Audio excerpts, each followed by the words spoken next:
Hi guys, this is Connie, back for some more Connie Reads How to Be Anti-Racist. I fell behind this week. Today's chapter is chapter 9. Here we go. It is titled Color. Now we have two new definitions. The definition of colorism, a powerful collection of racist policies that lead to inequalities between light people and dark people, supported by racist ideas about light and dark people. Color anti-racism, a powerful collection of anti-racist policies that lead to equity between light people and dark people, supported by anti-racist ideas about light and dark people. My voice creaked like an old staircase. My arms flailed sluggishly as I stood on the highest of the 7 hills in Tallahassee, Florida. I wasn't tired from climbing on that September day in 2000. I'd been on campus for a few weeks, and the school spirit had already mounted me and worn me out, just as it had the thousands of people around me, my fellow rattlers of Florida A&M University. We called our school FAMU, pronounced as in family, FAM-U. I looked again at Bragg Stadium's football scoreboard, FAMU 39, Morgan State 7, but I had no time to rest my tiring arms and screams. Halftime approached. I should have saved my energy, but as a freshman I didn't know any better. I had never seen a performance by the Marching 100, the high-stepping pride of FAMU, arguably the most accomplished marching band in history, and certainly the most imitated marching band in the land. I'm biased, but see my receipts. William P. Foster had just retired after 52 years of raising that Sports Illustrated dubbed the best college marching band in the country. FAMU band members hit the Grammy Awards stage in 2006, but nothing compared to that Super Bowl in 2007, when I bragged incessantly and danced horribly as my friends and I watched the Marching 100 play for Prince. Back in 2000, though, the Marching 100 confused me on first sight in the first quarter. Winter clothed in thick pants and long-sleeved orange, green, and white uniforms, adorned with capes and towering hats. They made me hot just watching them roast in the Florida sun. They played off the heat like jam sessions between plays. But nothing prepared me for what I was about to see at halftime. My roommate, Clarence, stood next to me. Clarence and I arrived at FAMU from different places, had come running from different trails that converged in friendship. Him, an academic titan from Birmingham, Alabama. Me, an academic minion from up north. My daring, untethered ideas complemented his methodical analysis. My fuzzy sense of self and direction embraced his clarity. Clarence considered FAMU a pit stop on a mapped-out trail from to a top law school and corporate law and wealth. I considered FAMU an inclusive black commune to explore and find myself. My explorations amused Clarence, but nothing entertained him more than my eyes. Clarence's hazelnut skin matched his hazel eyes, an eye color that is rare for anyone around the world, but most commonly found among people of Southern and Eastern European heritage, not African Americans. When I first saw his lighter eyes, I assumed they were fake. It turned out his genes provided him what I had to buy. Before arriving at FAMU, I started wearing honey contact lenses, or orange eyes as my friends called them. My color contacts were hard to miss on me. Hazel contacts were perhaps the most popular colored contact lens among black folk, but I picked one shade even lighter. It seemed okay to me to play with my eye color. I knew some black people who wore blue or green contacts, which I thought was shameful. I saw them, but not me, as straining to look white. Above my orange eyes, Clarence did not see a low haircut, sometimes with fading up the back and sides. All times a brush flattening the kinks that struggled to stand and band in freedom before the next killer haircut. I started corn-rolling my hair in college, twisting them up in small locks or letting the kinks stretch out, hardly caring that racist judged these hairstyles as the unprofessional uniform of thugs. My cornrows signified an anti-racist idea. My honey eyes, a capitulation to assimilation. Together they braided the assimilationist and anti-racist ideas of my dueling consciousness. Did I think my honey eyes meant I was striving to be white? No way. I was simply refining a cuter version of myself, which studies show is the explanation of most buyers of artificial eyes, complexion, hair, or facial features. I never asked myself the anti-racist question. Why? Why did I think lighter eyes were more attractive on me? What did I truly want? I wanted to be black, but did not want to look black. I looked up to the new post-racial beauty ideal, an outgrowth of the old white beauty ideal.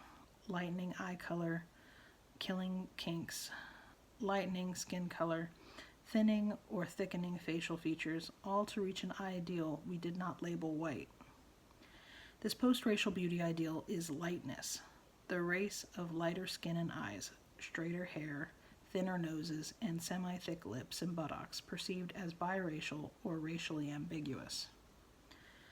The dueling consciousness of anti-racist pride in one's own race and assimilationist desire to be another race stirs this paradoxical post-racial beauty ideal.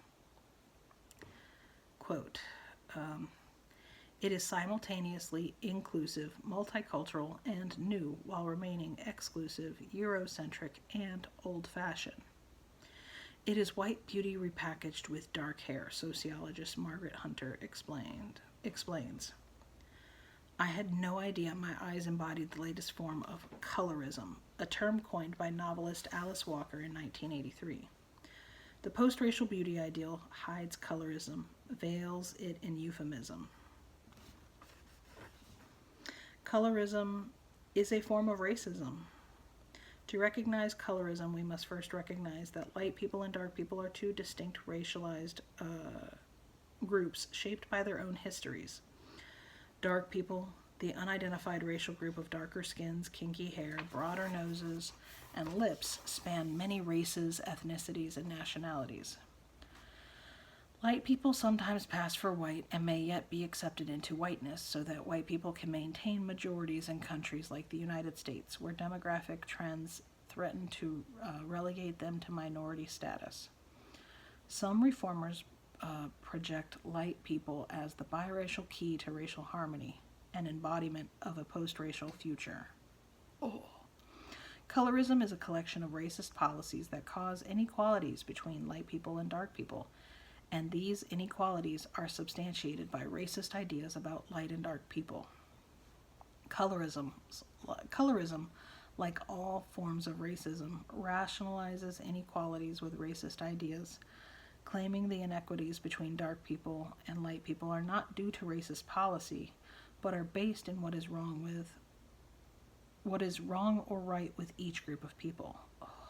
Colorist ideas are also assimilationist ideas, encouraging assimilation into or transformation into something close to the white body. To be an anti-racist is to focus on color lines as much as racial lines, knowing that color lines are especially harmful for dark people. When the gains of a multicolored race disproportionately flow to light people and the losses disproportionately flow to dark people, inequalities between the races mirror inequalities within the Inequalities between the races mirror inequalities within the races.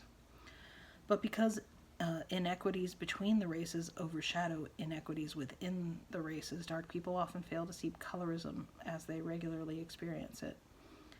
Therefore, dark people rarely protest policies that benefit light people, a skin color paradox as termed by political scientists Jennifer L. Hochschild and Velsa Weaver. Anti-dark colorism follows the logic of behavioral racism, linking behavior to color, studies show. White children attribute positivity to lighter skin and negativity to dark skin, a colorism that grows stronger as they get older.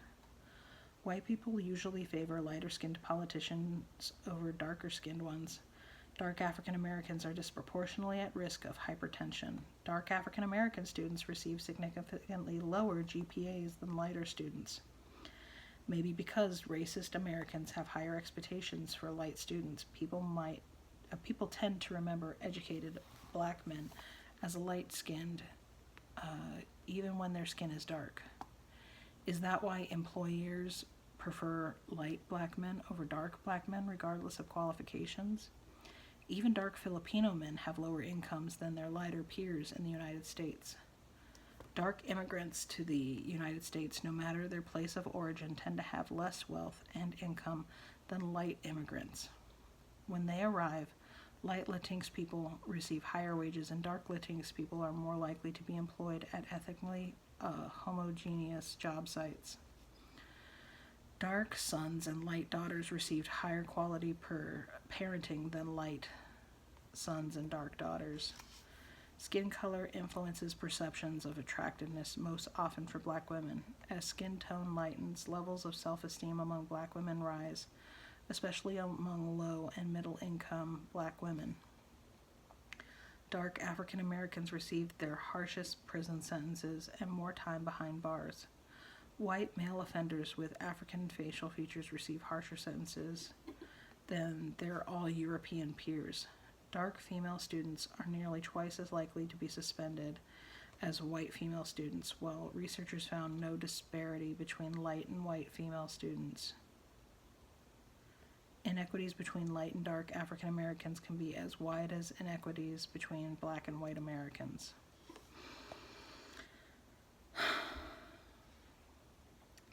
The second quarter ticked away. I stared as the world's largest multicolored rattler uncurled itself. The Marching 100 should have been named the Marching 400. Hundreds of band members slowly stepped onto the field, one after another, into lines of instruments, into a rhythmic strut.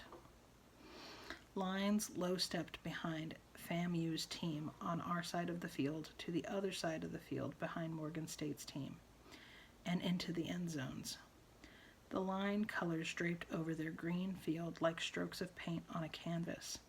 Skin color didn't matter in this procession. It never should have mattered. I watched the spreading lines of cymbals, trumpets, trombones, saxophones, clarinets, French horns, flutes, and those big tubas. Instruments rhythmically swayed in unison with bodies. The half ended. Football players ran through band lines and departed the field. Instead of a rush out to the concession stands, people rushed to their seats to stand and wait. Some male students didn't care about watching the Marching 100's first performance of the season and instead prowled inside the shaded concourse or outside the stadium searching for a new friend.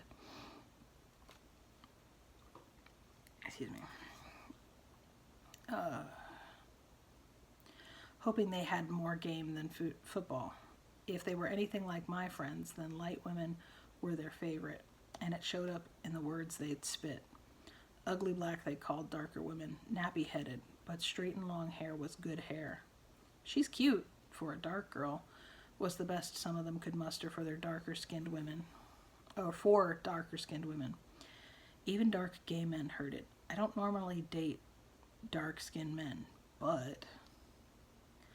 The first woman I dated at FAMU was lighter than me, with almost caramel-colored skin. Straight hair fell down her petite body. I liked her, or did I like that she liked me?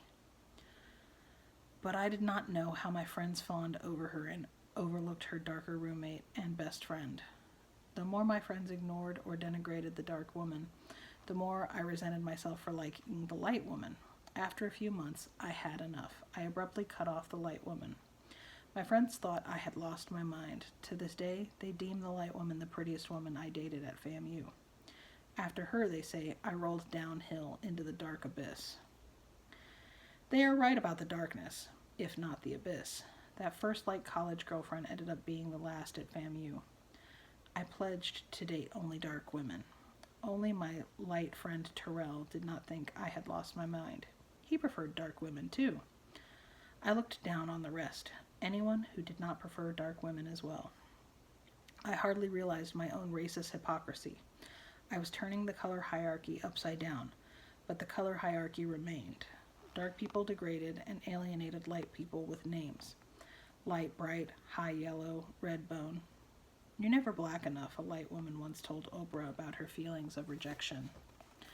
Light people constantly report their struggle to integrate with dark people, to prove their blackness to dark people, as if dark people are the judge and standard of blackness. The irony is that many dark people, read me, circa 2000, do think of themselves as the judge of standard of blackness. Oh, the judge and standard of blackness, while at the same time meekly aspiring to the standard of lightness or whiteness. White people and dark people reject and envy light people. White people have historically employed the one-drop rule, that even one drop of black blood makes you black, to bar light people from pure whiteness. Dark people employ that the two-drop rule, as I call it, 2 drops of white blood make you less black, to bar light people from a pure blackness. Light people employ the 3-drop rule, as I call it, 3 drops of black blood mean you're too dark, to bar the dark people from pure lightness. The drop rules of racial purity were mirages, just like the races themselves and the idea of racial blood. No racial group was pure. When people look at my chocolate brown skin, broad nose, thick lips, and the long hair I locked during my junior year at FAMU, around the time I retired my orange eyes for good, they did not see a biracial man. They did not see my white great-great-grandfather. Nothing has been passed down about this white man except that he impregnated my great-great-grandmother, who bore him a light child named Eliza in 1875. In the 1890s, Eliza married the dark-skinned Lewis, who had recently arrived in Guyton, Georgia, from Sylvania, West Virginia. In 1920, they bore my grandfather, Alvin. Eliza, Alvin, and Ma, all lighter-skinned, all married dark people. An ancestral pull toward dark people? Wishful thinking to exonerate my anti-light colorism. I had anti-racist intentions, unmindful that the car of racism can drive just as far with the right intentions. To be an anti-racist is not to reverse the beauty standard. To be an anti-racist is to eliminate any beauty standard based on skin and eye color, hair texture, facial and bodily features shaped by groups. To be an anti-racist is to diversify our standards of beauty like our standards of culture or intelligence, to see beauty equally in all skin colors. Broad and thin noses, kinky and straight hair, light and dark eyes. To be an anti-racist is to build and live in a beauty culture that accentuates instead of erases our natural beauty.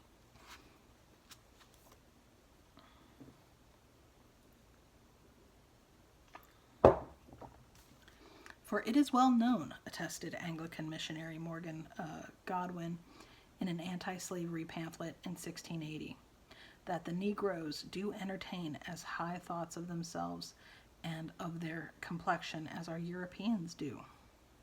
Johann Joachim Winckelmann, the so-called father of Western art history, endeavored, like his fellow Enlightenment intellectuals, to bring down my ancestors' high thoughts. African people must accept the correct conception of beauty, Winckelmann demanded in A History of the Art of Antiquity in 1764. A beautiful body will be all the more beautiful the whiter it is. The slaveholder's philosophy extended this further. A body will be all the more superior the whiter it is. An enslaved body will be closer to the slaveholder the whiter it is. Large slaveholders more often worked light people in the house and dark people in the fields, reasoning that light people were suited for a skilled task and dark people for more physically demanding tasks.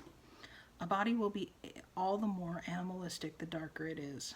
Slaveholders crafted a hierarchy that descended from the intellectually strong white down to the light, and then to the dark, and finally to the physically strong animal. Ferocity and stupidity are the characteristics of those tribes in which the peculiar Negro features are found most developed, intoned one writer. The U.S. father of colorism is Samuel Stanhope Smith, a longtime theologian who taught and then presided over Princeton University in early America. In early 1787, the young Princeton professor gave the annual oration to the new nation's most distinguished scholarly group, the American Philosophical Society.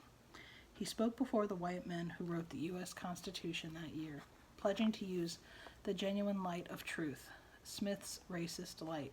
Domestic servants who remain near their white persons have advanced far before the others in acquiring the regular and agreeable features.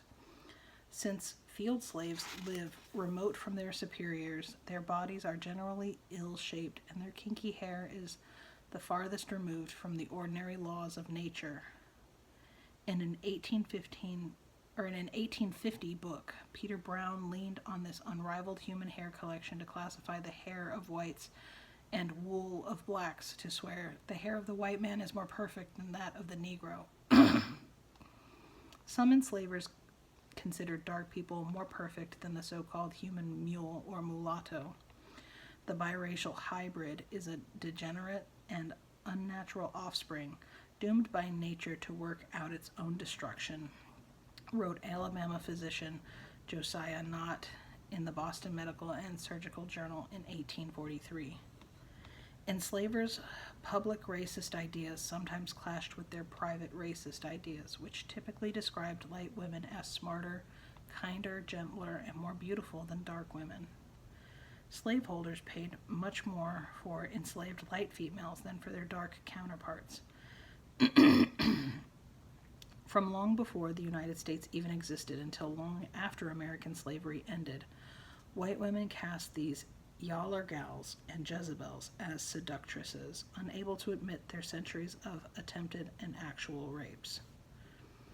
Some abolitionists framed biracial light people as tragic mulattoes imprisoned by their one drop of black blood in Harriet Beecher Stowe's 1852 bestseller Uncle Tom's Cabin.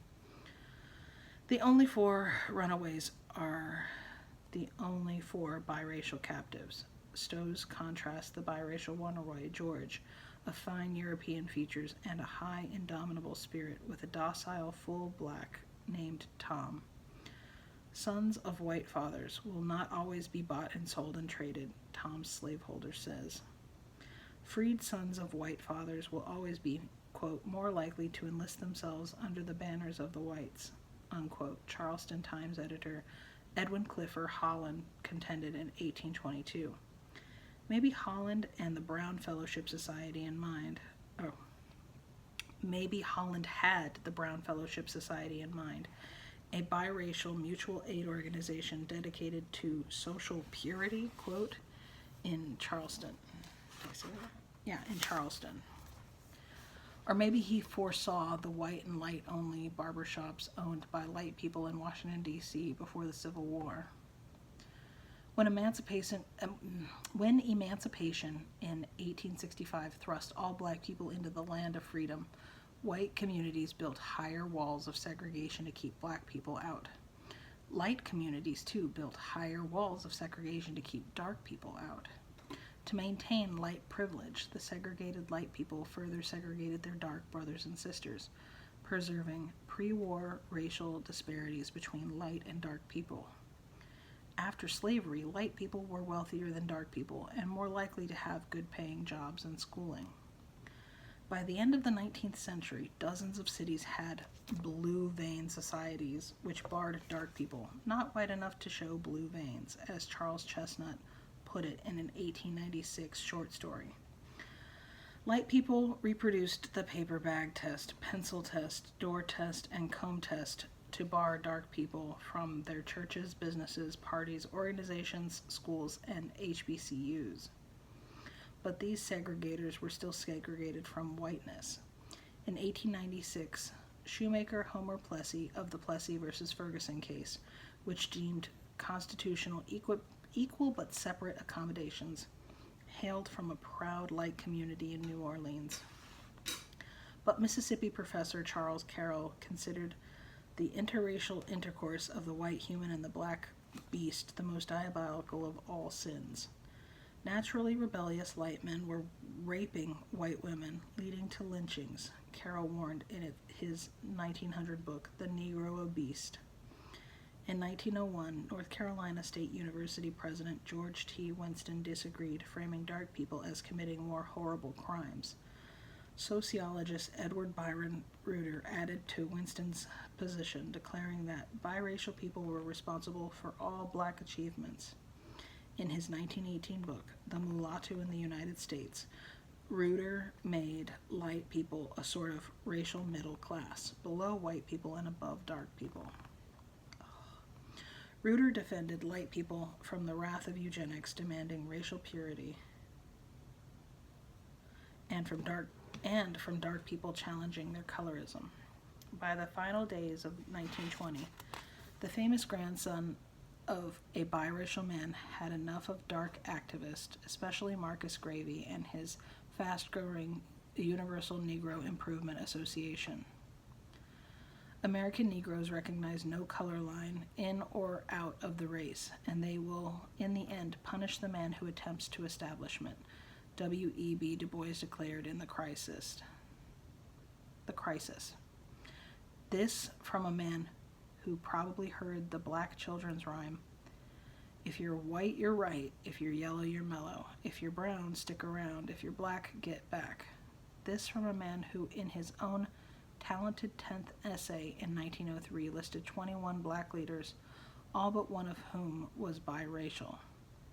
This from a man who heard light people say over and over again that the dark masses needed proper grooming, as imparted by North Carolina educator Charlotte Hawkins Brown, who took pride in her English ancestry.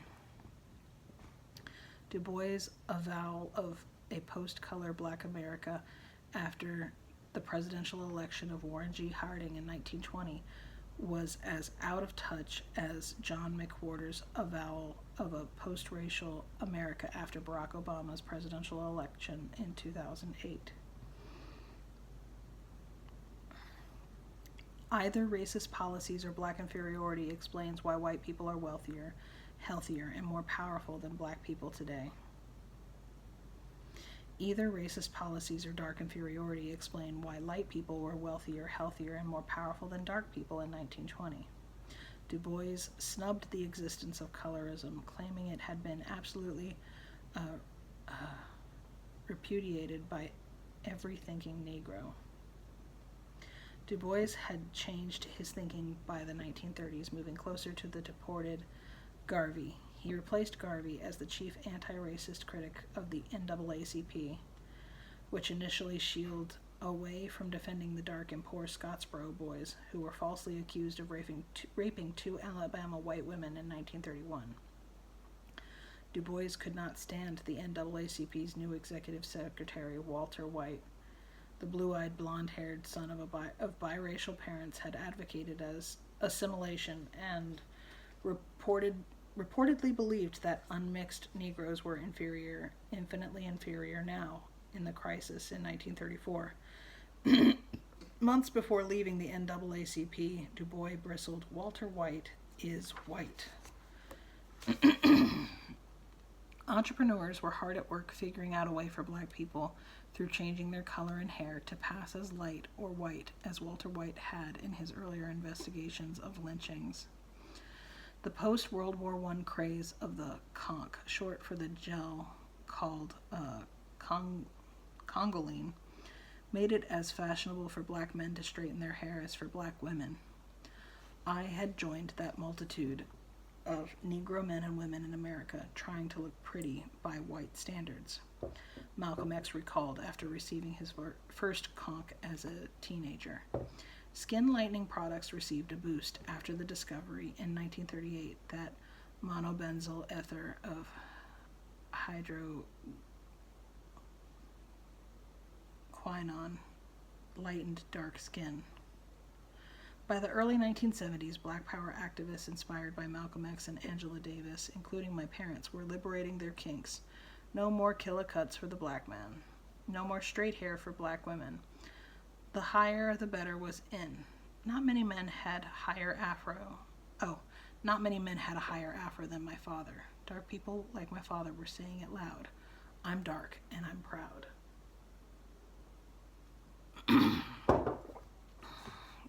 Some dark people took too much pride in darkness, inverting the color hierarchy as I did at FAMU, deploying the two-drop rule to disavow the blackness of light people, even as they adored the light Malcolm X, Angela Davis, Huey P. Newton, and Catherine Cleaver.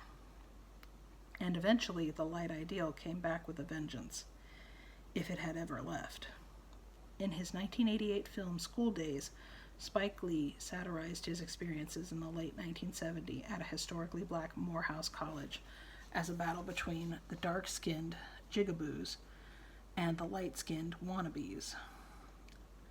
My father slowly cut his afro over the years, and my mother straightened her kinks by the time I arrived. In the 1980s, light children were adopted first, had higher incomes, and were less likely to be trapped in public housing and prisons.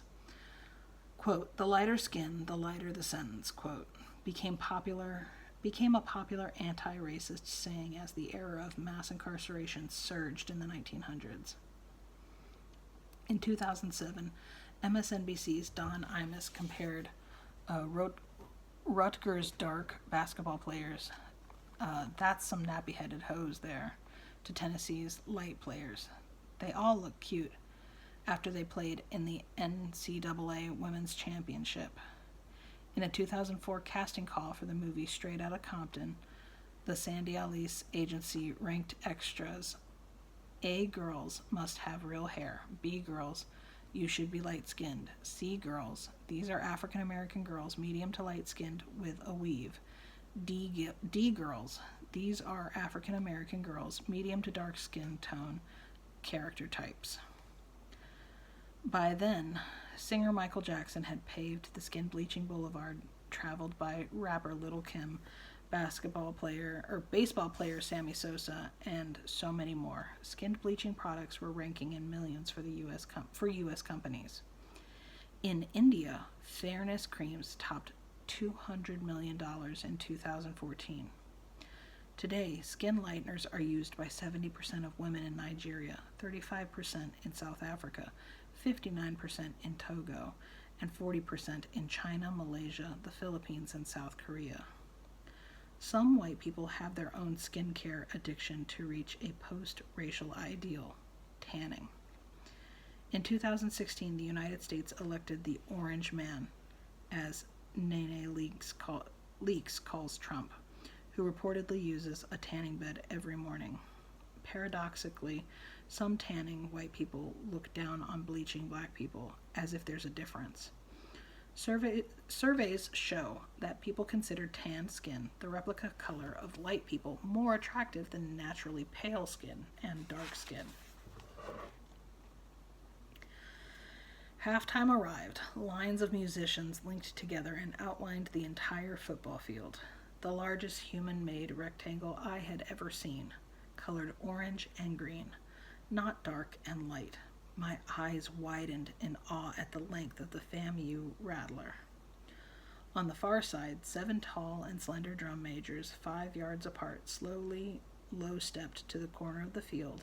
As an announcer, Joe Bullard yelled their names over our screams. They stopped when they reached the center of the field, facing us. Slowly, they twirled. The drum line sounded. The drum majors sat and then stood, leading the band in a twerk, twerk, twerk, twerk, twerk. We went mad. Please welcome what has become known as America's Band, Bullard said as the band played and high-stepped around the field, knees folding into their chest with the ease of folding chairs. The incredible, the magnificent, the #1 band in the world, the fantastic Florida A&M University Marching Band. The band members stopped in straight lines and faced us. They kissed their instruments. First the sound. Da, da, da, da. The trumpets blew 20th Century Fox thunderous movie introduction, blasting our ears off. Then the show. High-stepping band members changed in and out of intricate formations and played choruses by Destiny's Child, Carl Thomas, and Cisco, as tens of thousands of people sang backup as the world's biggest choir. The R&B ballads warmed us up for the climax, the rap songs. Bucking and twerking and twisting and jumping and swaying all in unison, the band and the backup dancers were one as the crowd rapped. I kept rubbing my eyes, thinking they were deceiving me. I couldn't play an instrument and I could barely dance. How could all these heavy-coded students play tough songs and dance sophisticated outlines in harmony? Ludacris, Trick Daddy, 3-6 Mafia, Outkast, the band paraded these southern rappers before high-stepping off the field to the theme song of Good Times, to our deafening applause. Utterly exhilarated, I don't know if I ever clapped and stomped harder and louder. Halftime over, the exodus out of the stands startled me. The people had come to see what the people had come to see. I had come to see Clarence. I walked into our off-campus apartment, all giddy, like after watching the Marching 100 that first time. Quietness shrouded the afternoon. Dirty dishes sat in the open kitchen. Clarence had to be in his room, finishing homework. The door was open. I knocked on it anyway, disturbing him at his desk. He looked up in wonder. We had roomed together for nearly 2 years. Clarence had gotten used to my midday interruptions. He braced himself for my latest epiphany. And that's the end of chapter 9. Be careful with that and enjoy, please and thank you. And hopefully my throat will be back up to snuff for the next installment. Thank you very much. Have a great one. Bye.